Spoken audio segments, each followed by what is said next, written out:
Hey y'all, it's Kate from the Apothecary and welcome back to my channel. I'm back with another bi-weekly reading update. This is for the weeks of March 3rd to March 16th/17th. It was supposed to go up yesterday, but y'all, last week I just had a really not good mental health week and I just needed to take an extra day for myself to get my brain back into gear. So that way when I'm filming for you guys, it's a good video and it's not just all depressing and sad. I am feeling much better now that I took that extra day, and so I'm back here with a bi-weekly reading update. And because I took an extra day, I have a little bit more reading for you guys to update you all on.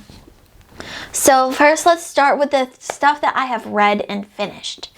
So the past 2 weeks I read War Cry by Jim Butcher, which was a graphic novel in the Dresden series, and the graphic novel form for this particular story was the perfect form for it.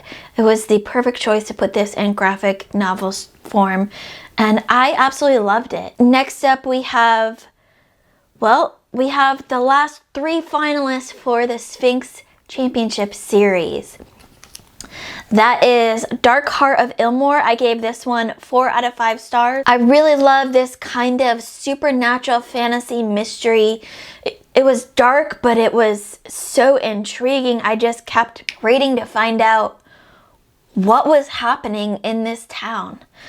After that, I finished Dark Meat by Angela Board. This one I also gave 4 out of 5 stars.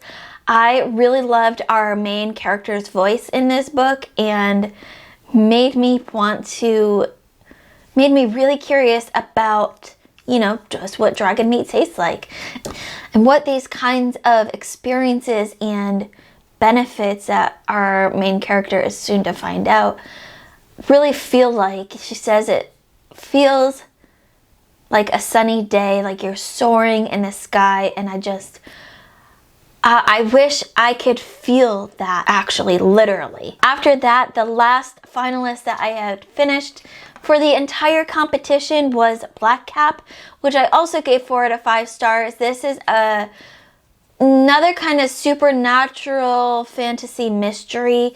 Our main character, Black Cap, is a sleuth, and he is hired in a last-ditch effort to save his family house, to figure out what's happening out in the country. And it was interesting, but it was kind of one of those books for me, maybe, because I wasn't in such a great place this past 2 weeks mentally. It just felt like it was good, but it wasn't anything fantastic. It wasn't bad, but it's, down the road, another 4-star read. So my last 3 novellas that I read for the Sphinx Championship series were all 4 out of 5 stars. I will have the last reading vlog for Sphinx coming up soon, and also another additional video on Sphinx, kind of highlighting some of my favorite novellas that I read in this whole competition.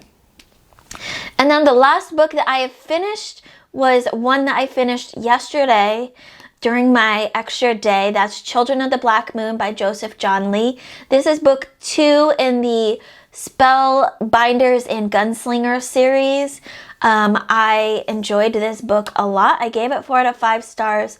For me, the main reason why it was 4 stars and not 5 stars like book 1 was because my brain couldn't not compare it to book 1, and because of that, the emotional impact in book 2 was a lot lower than I had in book 1, and I didn't feel as much. I wasn't getting those feelings as much as I did from book 1, and so it felt a little bit lesser than book 1, but still a really, really good book, and I've already dived into the arc for book 3, so I can't wait. Of course, that brings us to the current reads. I am hoping to finish up Seekers, The Winds of Change today after I finish filming these videos. I am less than 100 pages away from the end, so I see the end in sight. I have just a couple chapters left.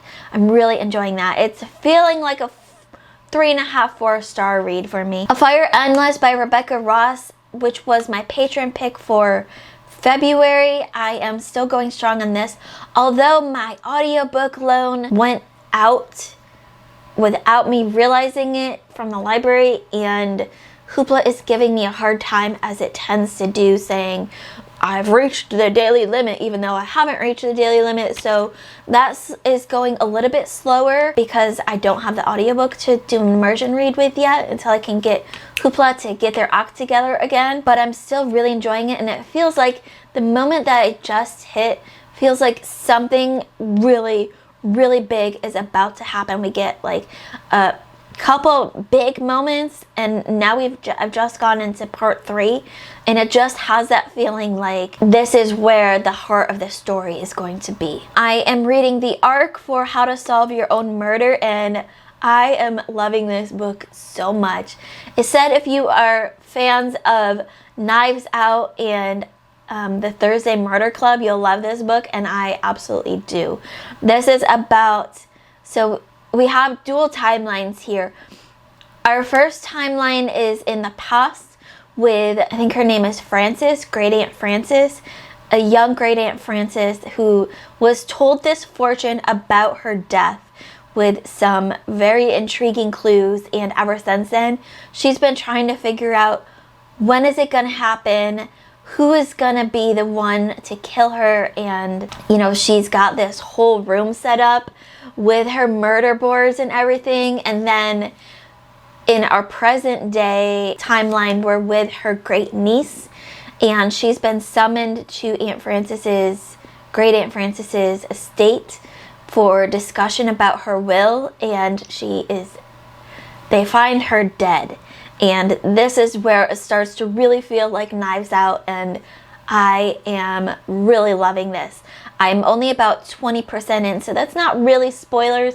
It's still early in the book, but oh my gosh, it's so fantastic. Our main character, the great niece, her sense of sarcasm is hilarious. And because I finished Children of the Black Moon, I went right into book 3, the arc for book 3, The Legion of the Lost, and I am only through like the here's what happened so far. But even though I just finished book 2, that was actually really helpful for me to read, because there were some moments when I was reading book 2 where I was like, well, how did we get here? Why are we here?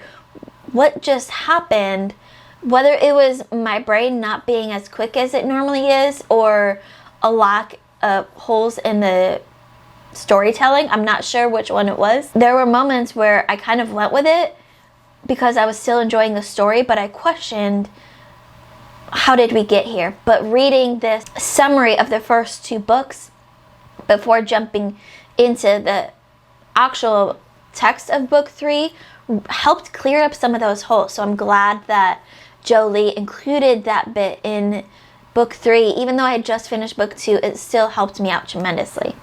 So that leads me to what I'm going to be reading next. Next, I'll be reading Butcher and Blackbird. This is a buddy read with Leslie at The Nerdy Narrative, and this is my patron pick for March. This is a serial killer romance, and I am so interested to see how this works out. I'll also be starting next The Towers of Midnight. I really need to get a start on this because I was supposed to read this in February, and it took me so long to finish The Gathering Storm that I didn't get to it in February. So it's carrying over into my March, which then pushes the next book, the last book, A Memory of Light, back even farther. And then I'll also hopefully this week be starting Becoming a Druid, which was my self-pub pick for March.